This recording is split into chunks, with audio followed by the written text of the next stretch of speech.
Pirmoje pamokos dalyje išmokome, kaip sudaromos gamos. Ir turime kelių gamų pavyzdžius. Dabar išmoksime, kaip sudaryti akordus tose gamose. Šiandien išmoksime vieną intervalą. Ir tas vienas intervalas bus tercija. Tercija reiškia atstumas per 3. Pavyzdžiui, tarp C ir E.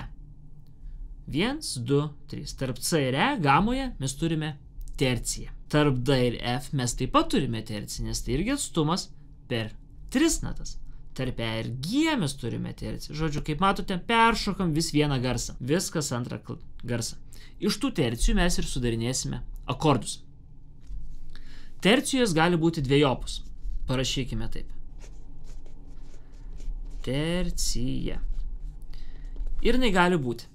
Pavyzdžiui, tarp C ir E, jeigu tai pažvelgsime į gryną pustonių kiekį, eina C, pirmas pustonis iki C diezo, tada antras nuo C diezo iki D, trečias iki D diezo ir ketvirtas iki E. Taigi turime 1, 2, 3, 4 pustonius.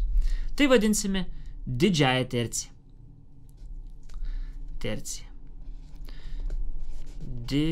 Didžioji. Mes ją patrumpinsime taip. D3. Ir tai bus 4 pustoniai.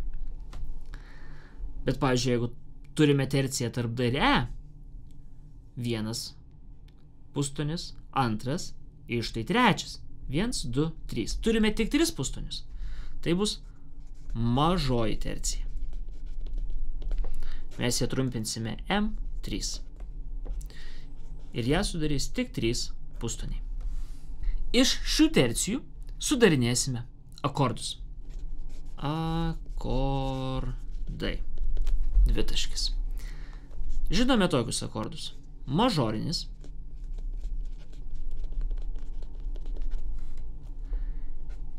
Dėsim lygybę. Jį sudarys didžioji tercija plus mažoji tercija.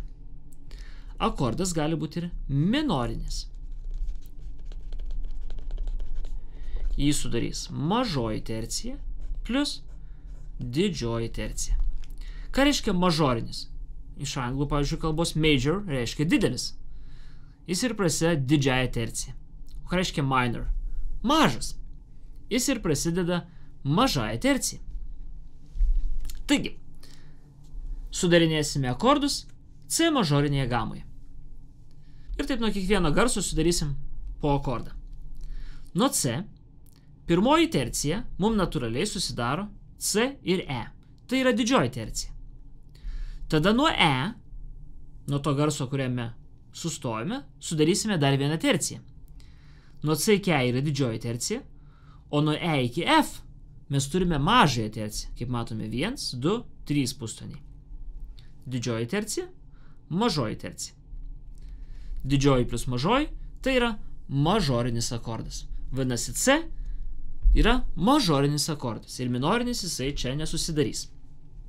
Toliau, nuo D iki F, tai yra tercija per 3 garsus, taip?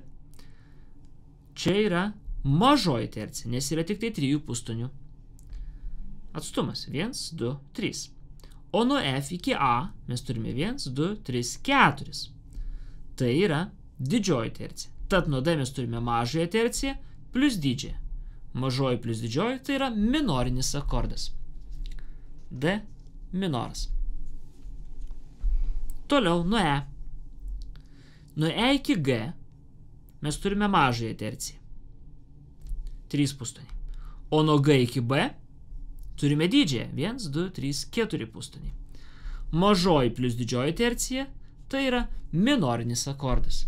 Tad ir nuo E susidaro minorinis akordas.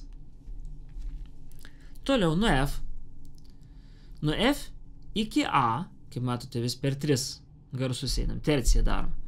Mes turime didžiąją terciją, nes yra 4 pustonių atstumas.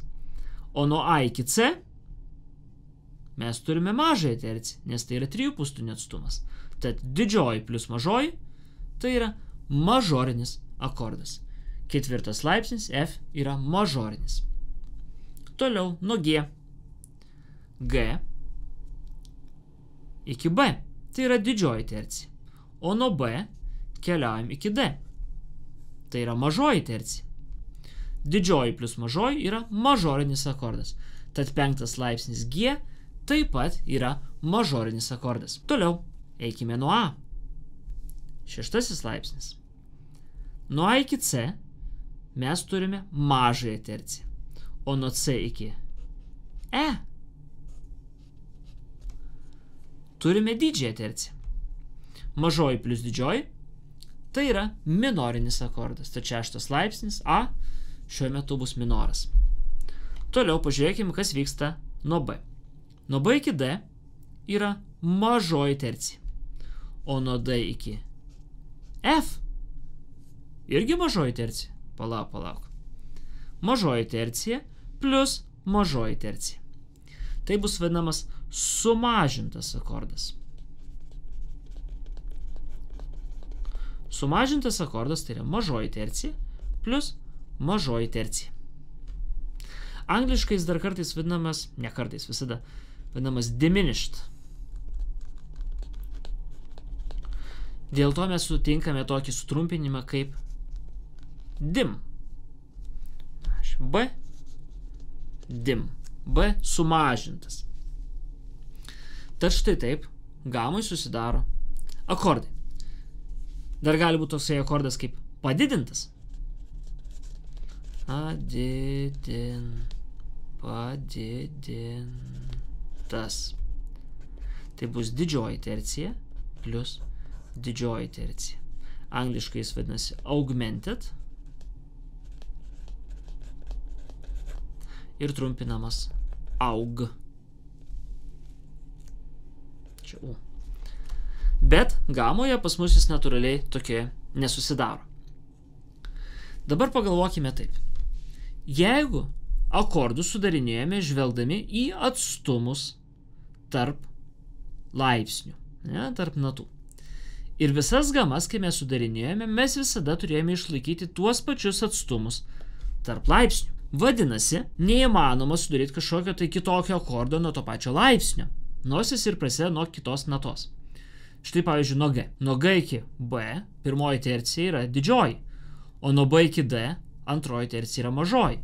Vadinasi, natūraliai nuo G pirmas laipsnis bus mažorinis, kaip kad buvo ir C. Nuo antro laipsnio čia mes turėjome D minorą, nes turėjome mažąją terciją plus didžiąją terciją. O štai čia nuo A mes turime tos pačius atstumus. Mažąją terciją plus didžiąją terciją. Vadinasi, ir čia antrasis laipsnis bus minoras. Ir tai bus visur. Pirmas laipsnis visada bus mažoras, antras laipsnis visada bus minoras. Ir nesvarbu, ar čia diezas, ar čia bemolis bus parašyta, visada atstumai bus tokie patys. Tas pats ir trečiam laipsnį. Jeigu čia minoras susidarė, nes buvo mažoji tercija ir didžioji, taip ir, pavyzdžiui, nuo B. Čia irgi bus mažoji tercija ir didžioji tercija. Vadinasi, jis bus minoras. Taip pat ir čia, ir čia, ir čia, ir čia, ir čia, ir bet kurioje tonacijoje, kurią be pasirašytume. Toliau, 4 laipsnis visada bus mažoras, 5 visada bus mažoras, 6 visada, be išimčių, bus minoras. Na, o 7 visada sumažintas, rašau dim. Kiek telpa čia.